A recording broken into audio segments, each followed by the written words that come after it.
Syukurlah. Hari ini ternyata lebih cepat ya selesainya.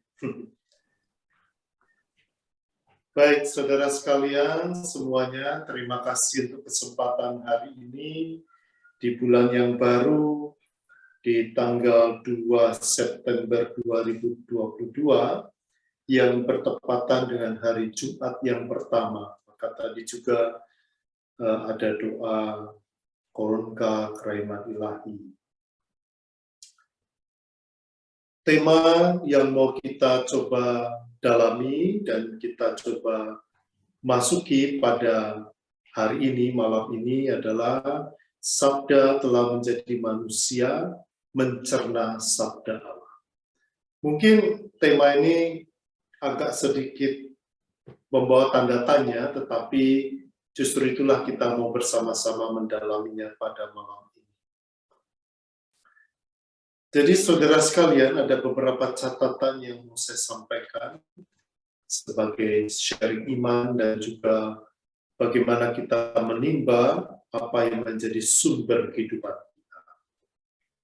Yang pertama, hari ini adalah Jumat pertama. Saya pikir sesuatu yang sudah dikenal oleh kita semua, hari Jumat pertama. Tidak ada kaitannya dengan Jumat Kliwon, tentu saja ya. Jumat pertama adalah hari yang memang diminta oleh Yesus ketika dia menampakkan diri kepada Santa Margarita Maria Alacoque di Parelemonial, ketika dia membuka hatinya dan dia meminta agar setiap Jumat pertama dalam bulan dikhususkan untuk menghormati hatinya atau untuk merenungkan kasih Allah kepada kita melalui Yesus Kristus. Itulah yang akhirnya kita teruskan. Tentu saja tidak hanya berhenti pada Jumat pertama, namun kita mau mengkhususkan hari itu.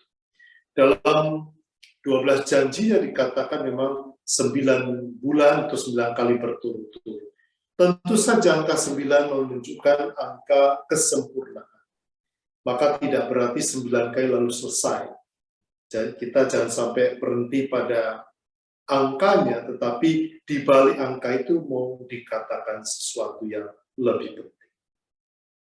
Maka saya bersyukur, kita bersyukur, hari ini Jumat pertama dan kita bersama mengambil waktu ini, mengkhususkan waktu ini untuk lebih masuk ke dalam sumber hidup kita, yaitu Yesus yang membuka hatinya. Jadi kalau Anda lihat di sini ada Bunda Maria, ada Santo Yosef, ada Yesus, dan di tengah-tengah di mana dia hadir dalam sakramen Maha Kudus dalam tabernakel. Itu yang pertama, catatan pengantar saya. Semoga agak lebih tenang. Yang kedua, kita semua tahu pada bulan September ini, Gereja Katolik, khususnya di Indonesia, menjadikan sebagai bulan Kitab Suci Nasional. Mengapa?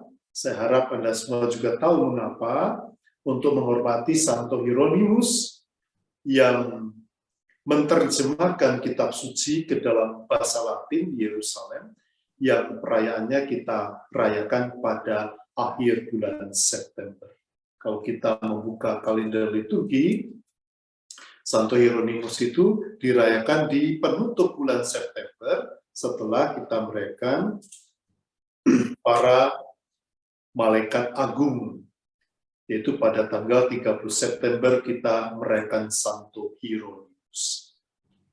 Maka secara khusus kita ingin masuk pada misteri Sabda Allah yang tertulis dalam Kitab Suci. Dan temanya kita juga sudah tahu dan kita sudah mulai dalam minggu ini atau minggu depan pendalaman setiap minggu. Tema besarnya Allah sumber harapan hidup baru. Dengan dikutip dari Nabi Amos, carilah Tuhan maka kamu akan hidup. Menarik sekali tema ini karena lalu pembahasannya di sekitar bagaimana kita bergolak di tengah pandemi, apakah kita berfokus sibuk dengan pandeminya dan ketakutan terus-menerus, atau kita berfokus pada sumber kehidupan Tuhan sendiri. Maka dikatakan Allah itu sumber harapan hidup baru. Hidup baru berarti hidup yang selalu diperbaharui. Maka Amos mengatakan, Tuhan, carilah Tuhan, maka kamu akan hidup. Yohanes mengatakan, love is God. God is love. Tuhan adalah cinta, dan yang punya cinta berarti punya hidup. Jadi saudara sekalian, silakan merenungkan tema ini dan dengan setia mengikuti perjalanan bulan kitab suci. Tentu saja, bukan hanya bulan September, setiap hari pun kita perlu mendengarkan dan merenungkan kitab suci.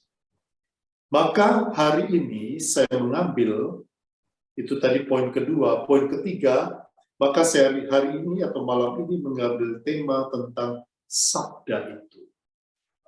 Karena orang tidak akan membaca kitab suci atau mendengarkan kalau dia belum mengenal sang sabda atau sabda itu apa dan siapa sebenarnya. Saudara sekalian tentu semua punya kitab suci, ya. Kitab suci kita masing-masing di rumah. Entah masih baru atau sudah lama, yang penting digunakan, dibaca, direnungkan. Mengapa ya kitab suci ini, atau ini disebut kitab suci? Apa yang membuat menjadi buku ini suci? Orang seringkali berpikir mungkin ini karena buku ini buku keramat atau apalah. Seperti benda-benda suci, patung-patung itu adalah suci karena disucikan. Maka kita menggunakannya menjadi sarana. Bukan tujuan. Sarana untuk berdoa kepada Tuhan. Patung bisa pecah. Kitab suci sama. Kitab suci disebut suci karena di dalamnya berisi sabda Allah yang dituliskan melalui para penulis suci. Maka karena isinya itulah disebut suci. Karena kitab suci bisa sobek, bisa kebakar. Jadi sebagai bendanya tentu saja itu biasa. Tapi karena isinya, maka kita menyebut kitab suci, di mana tertulis kisah cinta Allah kepada manusia, surat cinta Allah kepada manusia. Kisah kasih Tuhan kepada kita, mulai dari kitab Kejadian sampai kitab Wahyu. Nggak tahu apakah ada yang pernah membaca lengkap selesai dari awal sampai akhir. Nah, di situ kita akan melihat bagaimana perjalanan cinta Allah kepada manusia dan bagaimana sikap kita kepada Tuhan. Itulah juga yang digambarkan dalam kitab suci. Ya, kadang-kadang ada yang mengatakan, aduh kok serem ya perjanjian lama dan seterusnya. Karena kita harus lihat konteksnya dan latar belakang kejadian atau kisah itu ditulis. Maka saudara sekalian, sebenarnya Allah itu sedang berbicara kepada kita. Kalau kita mendengarkan sabda Tuhan, mendengarkan bacaan kitab suci atau membaca sendiri, itu bukan hanya kisah zaman dulu, karena kitab suci bukan buku sejarah, ini buku iman. Maka orang tidak bisa lalu membandingkan, oh kok ceritanya seperti itu, karena orang mengungkapkan imannya.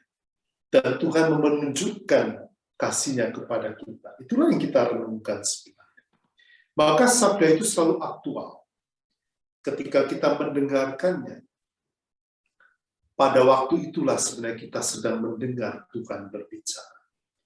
Maka ketika Yesus datang ke sinagoga dan dia mendapat tugas membaca kitab suci, dan yang dibaca kitab Nabi Yesaya, ketika Yesus selesai membaca, dia bilang, nas ini hari ini terlaksana, terwujud. Jadi bukan hanya dulu, hari ini, sabda ini terwujud. Maka hadirlah sabda itu. Saudara sekalian, kita perlu dalam tulisan bagian subtema saya sebut sebagai kita perlu mencerna sabda itu. Mencerna, rajin tekun membaca, mendengarkan, merenungkan, mencerna, mewujudkan. Jadi kita mendengar, punya telinga, kita membaca, punya mata, kita mencerna karena kita punya mulut, kita punya, dan kita melakukan lewat tangan dan kaki serta kehidupan kita. Maka kalau kita mendengarkan Injil dalam perayaan Ekaristi, kita membuat tanda salib yang sekarang katanya berubah di Indonesia, itu menandakan supaya sabda itu kita tanam ke dalam pikiran kita. Kita wartakan lewat mulut kita, dan kita endapkan, simpan di dalam hati kita. Itu luar biasa, saudara sekalian. Maka dari itu, saya ingin mengajak Anda semua, kita semua, masuk pada mengapa pentingnya sabda Allah atau sabda yang saya sebut telah menjadi manusia. Oleh sebab itu, saya akan memulai dengan melihat apa yang ditulis oleh Santo Yohanes dalam tulisannya, yaitu dalam kabar gembira Injil Yohanes, Injil menurut Yohanes, bab 1, ayat 1 dan ayat 2. Ini menjadi pembuka tulisan Yohanes. Dan kita tahu Yohanes itu tulisannya sangat mendalam, dan kadang-kadang tidak mudah dimengerti. Maka perlu dicerna pelan-pelan. Yohanes lebih merupakan refleksi, sedangkan 3 penulis yang lain, Matius, Markus, Lukas, itu memang mereka menyampaikan apa yang jadi pengalaman. Lalu Yohanes mencoba merefleksikannya lebih dalam. Maka ada beberapa yang ditulis oleh Matius, Markus, Lukas tidak ada di Yohanes, begitupun sebaliknya. Bagian pertama Yohanes ini, bab 1 ayat 1 sampai dengan 18, ini merupakan semacam rangkuman dari seluruh Injil atau tulisannya tentang Yesus Kristus. Maka padat sekali. Di awal pun dia sudah mengatakan sesuatu yang mendalam. Ketika kita mendengarkannya, kalau yang punya kitab suci boleh dibuka, Yohanes, Injil Yohanes, menurut Yohanes bab 1 ayat 1 dan 2. Dikatakan di situ, pada mulanya adalah firman. Firman itu bersama-sama dengan Allah, dan firman itu adalah Allah. Ia pada mulanya bersama-sama dengan Allah. Ini bingung orang bacanya. Tetapi kalau kita cerna pelan-pelan, kita akan menangkap satu pesan atau isi yang sangat mendalam. Pada mulanya adalah firman. Firman itu sabda. Dalam bahasa Arab disebut kalimatullah, kalimatnya Tuhan. Nah, firman ini, firmannya siapa? Sabdanya siapa? Ternyata ini sabdanya, firmannya, kata-kata atau perkataannya dari Allah. Jadi keluar dari mulut Tuhan. Maka yang keluar dari mulut Tuhan itu adalah berasal dari Tuhan. Yohanes mengatakan firman itu bersama dengan Allah karena berasal dari Allah, keluar dari Allah. Jadi kalau kita ngomong, orang mendengarkan tetapi orang juga melihat siapa yang ngomong. Maka kalau yang ngomong itu bisa dipercaya, orang percaya. Kalau enggak percaya. Ketika kita membaca, kita juga sedang membaca siapa yang sedang berbicara. Ketika Anda menerima surat, Anda membaca tulisannya, tetapi Anda di dalam pikiran, oh ini mama saya sedang ngomong. Oh ini teman saya lewat tulisan. Maka dia bilang, firman itu bersama-sama dengan Allah. Karena satu kesatuan nggak bisa dipisahkan. Dan firman itu adalah Allah. Wah ini mendalam sekali. Jadi sabda itu sendiri adalah Allah. Nah, saudara sekalian, bagian pertama ini menyadarkan kita semua. Ketika kita sedang membaca atau mendengarkan sabda kitab suci. Setiap kali kita mendengarkan sabda atau mendengarkan kitab suci dibacakan, dalam gereja khususnya, selalu ditutup dengan mengatakan demikianlah sabda Tuhan. Jadi bukannya yang sedang membaca yang ngomong, dia hanya menyampaikan. Demikianlah sabda Tuhan. Sabdanya Tuhan. Dan kita menjawab syukur kepada Allah. Kita bersyukur, berterima kasih atas sabdanya. Dan setelah dibacakan Injil, kita menjawab terpujilah Kristus. Ada sesuatu di sini. Kok terpujilah Kristus sekarang? Apa hubungannya Allah dan Kristus? Itu menarik. Maka saudara sekalian, ini bagian pertama yang bagi saya kita perlu sungguh tahu ya. Kalau kita tidak tahu, kita nggak pernah mencintai membaca kitab suci, tidak pernah mencintai sabda Allah. Kitab suci hanya disimpan atau disusun di rak buku dan tidak pernah dibuka. Masih baru terus. Dan kita juga nggak pernah mendengarkan, atau ketika di gereja, ketika dibacakan, kita ya ngantuk lah. Tapi ketika kita sadar, Tuhan yang berbicara akan berbeda sikapnya. Serius, konsentrasi, mendengar, dan mencerna. Inilah yang dikatakan Yohanes tentang sabda Allah. Maka itulah yang dikembangkan. Selalu kitab suci ini sudah ribuan tahun dibaca, didengarkan. Dan yang saya katakan tadi, selalu aktual. Tidak pernah expired atau sudah ketinggalan zaman. Enggak pernah. Selalu ketika kita mendengar sabda itu berbicara kembali. Kalau Anda pernah ziarah ke Holy Land atau ke Tanah Suci, ke Yerusalem, ke Israel, ke Nazaret, maka Anda akan sungguh melihat sabda ini hidup. Karena dibaca di tempat di mana terjadi. Maka kalau Anda punya kesempatan, bersiarahlah. Karena minimal pernah ke sana, kalau tentu saja punya uang ya. Kalau nggak ada uang ya susah juga. Jadi daripada pergi jalan-jalan ke tempat lain atau kumpulkan, Anda sekali setidaknya pernah mengalami sendiri di mana Yesus hidup, berkarya, dan mewartakan kabar gembira. Nah, lalu hal kedua di bagian sabda Allah ini, saya meneruskan. Dalam Injil Yohanes juga, Yohanes, lalu diteruskan ayat 14.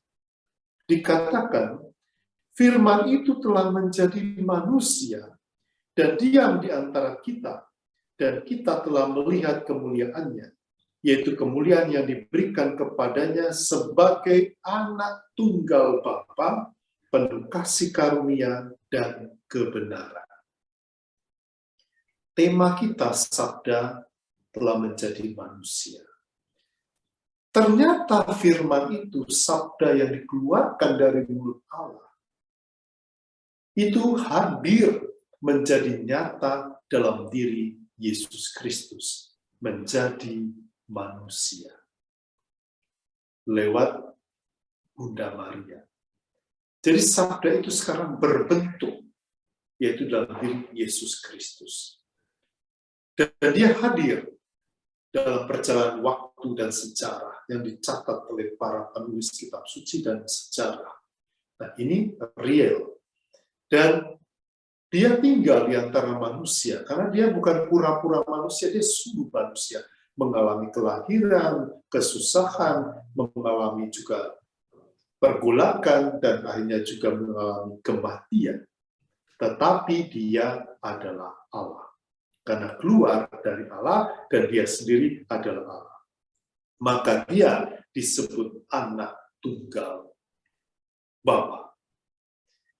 Saudara sekalian, kita tidak ingin belajar tentang teologi dan macam-macam, tapi kita ingin sungguh menyadari sabda itu siapa sebenarnya. Nah, sabda itu menjadi manusia, menjadi daging, artinya masuk dalam kerapuhan manusia, dalam kelemahan manusia. Karena ketika Tuhan mau menyelamatkan, dia sendiri datang dan menjadi manusia untuk membawa manusia kepada. Maka 3 kali sehari kita berdoa. Saya nggak tahu apakah Anda kenal doa itu dan masih mendoakan.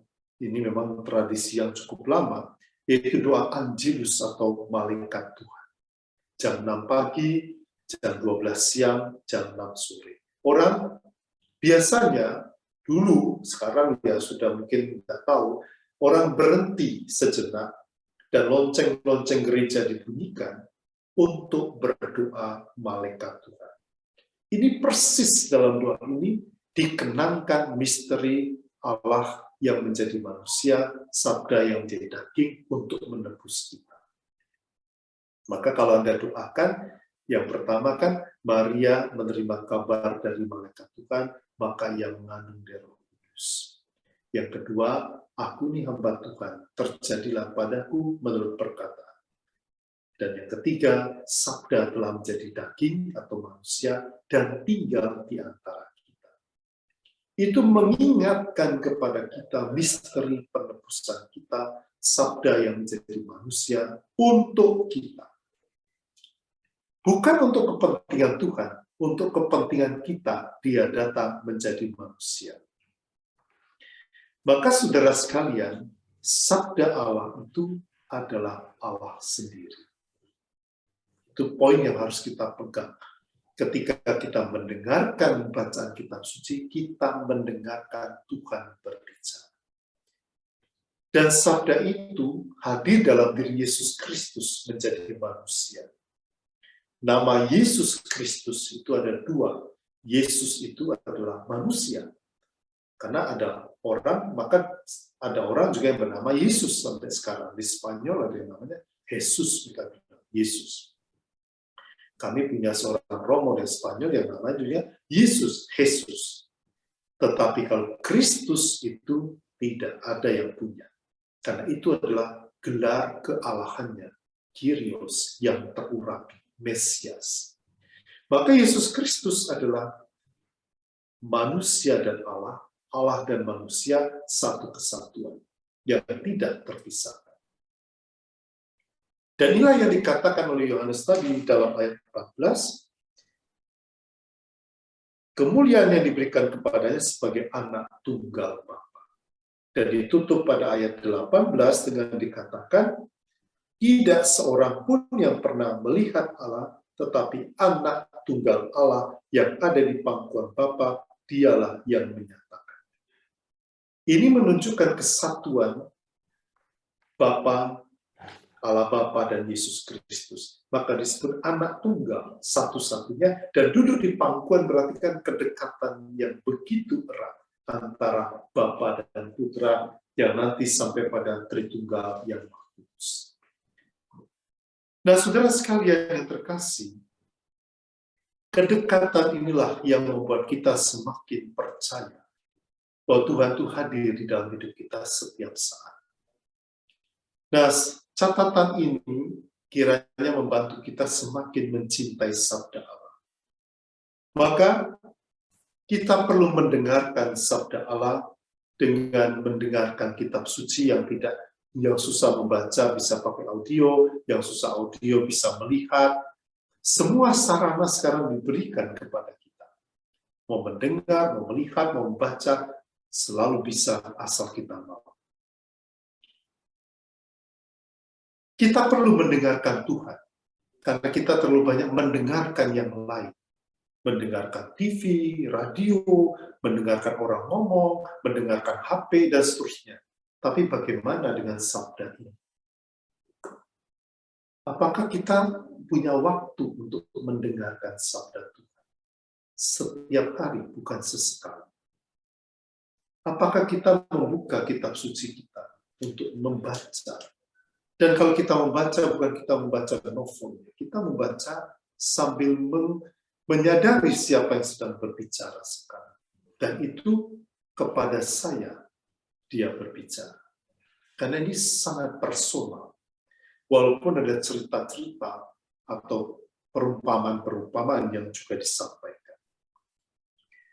Ketika saya mengatakan mencerna sabda, itu berarti kita mengunyah.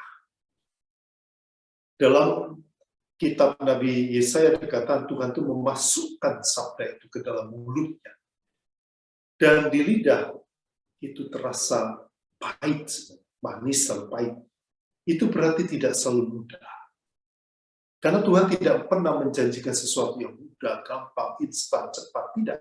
Perlu sebuah proses perjalanan, perjuangan, dan kadang-kadang waktu. Maka saya sering mengatakan, khususkanlah waktu, jangan menyisakan. Kalau hanya menyisakan itu berarti kita kan hanya beri ya kalau masih ada, kalau enggak ya enggak. Seperti malam ini kita mengkhususkan waktu kita, tinggalkan dulu mungkin sinetron kita atau drakor kita, entah apalah. Dan kita sungguh membuka hati bagi Tuhan. Karena Tuhan juga perlu mendapat tempat dalam hidup kita. Maka mencerna itu berarti mengunyah, memakan. Dan yang lebih menariknya lagi ketika kita ke Ekaristi, ke Misa, setelah kita mendengarkan sabda, kita menyambut tubuh Kristus dan kita mencerna.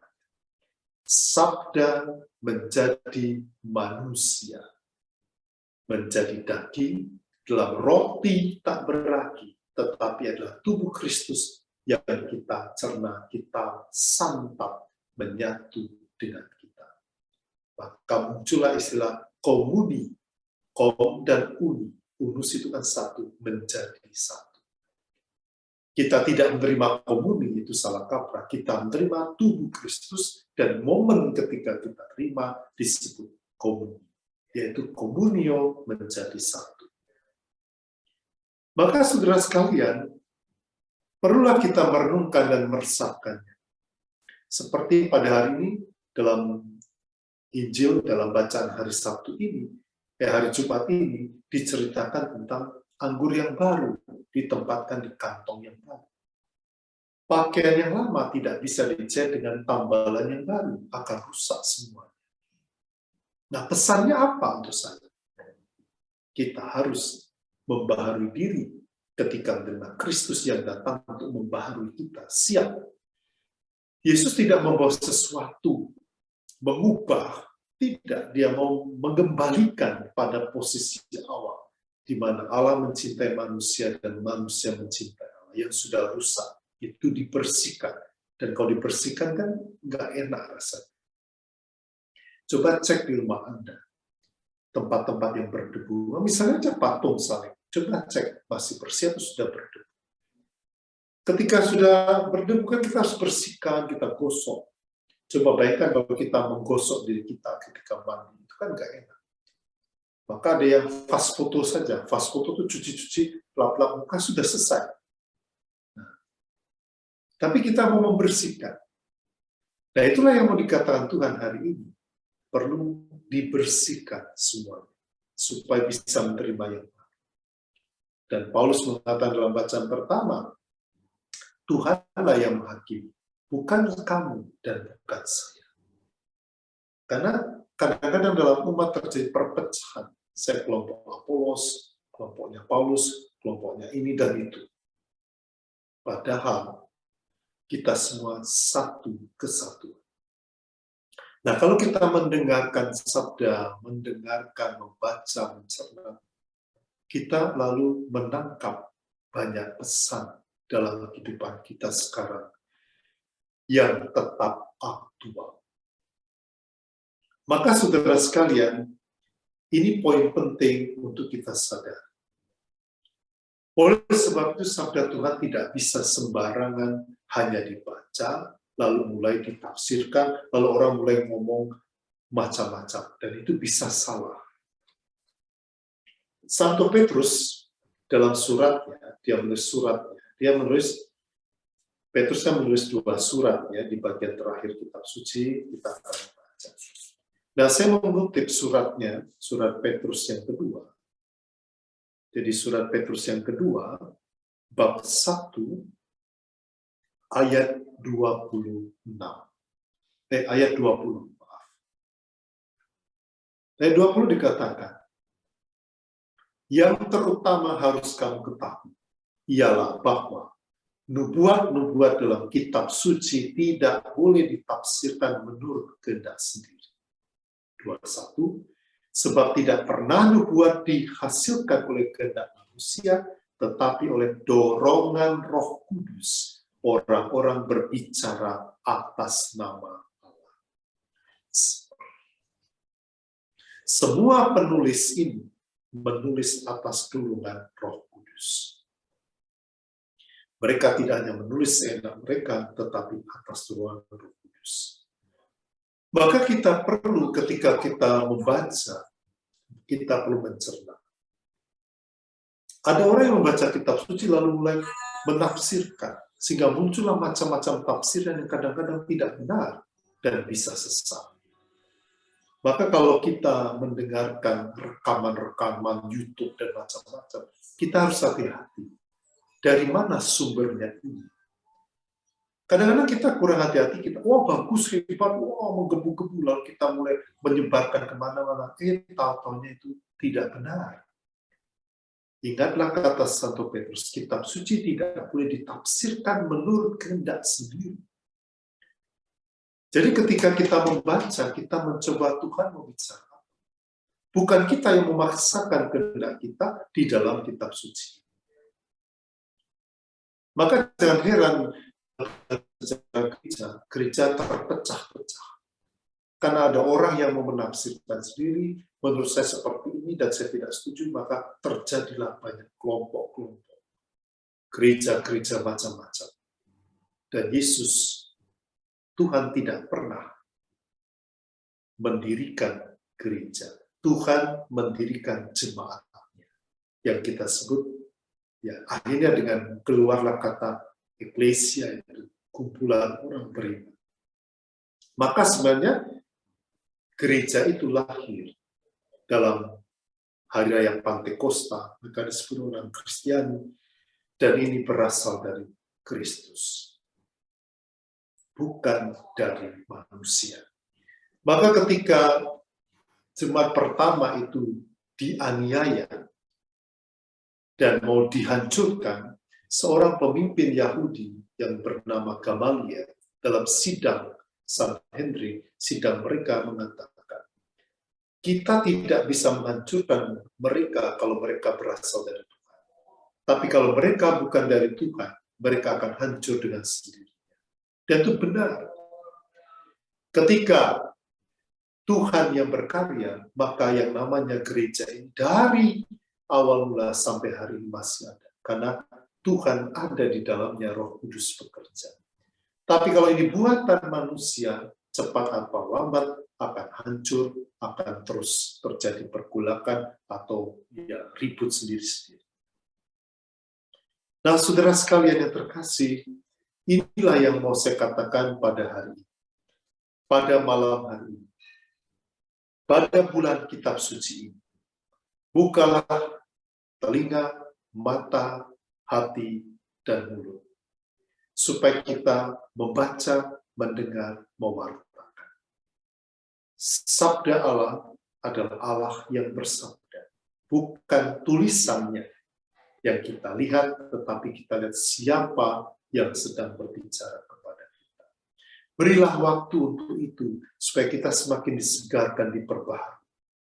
Karena dengan membuka kitab suci, membaca sabda, kita semua semakin dikuatkan dan disegarkan. Karena lewat sabda inilah kita dihidupi. Maka dalam Konsili Vatikan kedua, secara khusus tentang sabda ini ditulis dalam dokumen yang bernama De Verbum, yaitu sabda Tuhan. Dan di situ kita akan membaca luar biasa bahwa ketika kitab suci dibacakan, Tuhan sedang berbicara. Nah, kalau itu kita tangkap, maka sikap kita pun akan berbeda. Kita akan lebih hormat, lebih mendengarkan, lebih sopan. Tapi kadang-kadang kita kurang melakukannya karena kita nggak kenal. Kita nggak tahu kitab suci itu. Ketika kita mengenal, kita akan respect, akan menghormatinya. Maka baiklah kita setidak-tidaknya ketika kita mendengarkan ini, oh, sekarang saya disegarkan dan disadarkan. Maka saya mengundang Anda semua, kita semua, untuk ikut dalam perjalanan pendalaman kitab suci dengan tema yang bagus, Allah sumber harapan hidup baru. Dan itu kita temukan nanti dalam bacaan-bacaan khususnya yang diangkat dari kitab Nabi Amos dan Nabi Hosea. Dua nabi yang cukup bergolak, yang mencoba bagaimana menyadarkan umat. Dan itu berarti juga menyadarkan kita. Di tengah-tengah tantangan zaman ini, saudara sekalian, kita perlu semakin akrab dengan sabda Tuhan. Supaya kita bisa mencintai, kita bisa berdoa setelah mendengarkan, dan kita bisa menghidupi keluarga kita, keluarga pribadi, dan keluarga komunitas umat Allah. Kalau Anda pernah lihat, ada yang namanya Lexio Divina, atau bacaan ilahi. Di situ bagaimana kitab suci ini dicerna. Pertama, setelah doa pembukaan kita membaca sabda. Setelah sabda dibacakan, kita bermeditasi. Setelah memeditasikan, kita mengkontemplasikan, masuk lebih dalam. Lalu kita berdoa, yaitu menyampaikan doa kita untuk menutupnya. Jadi, tahap ini membantu kita untuk masuk lebih dalam pada sabda Tuhan. Setiap hari kita bisa membaca satu perikopah, satu bagian. Tidak usah terlalu banyak, tapi punya waktu mendalami. Kitab suci itu dari Kejadian sampai kitab Wahyu, ini gereja mencoba membacakan kepada umat selama 3 tahun. Maka ada tahun A, B, dan C. Supaya semua itu terbaca, itu pun belum semua. Maka harus juga mendengarkan bacaan harian, lalu lewat doa-doa harian. Kalau para romo, suster kuder punya nama ibadat harian, di situ bacaan-bacaan itu semua ditampilkan. Semoga saudara sekalian kita punya waktu untuk membaca, mendengarkan, dan merenungkan sabda.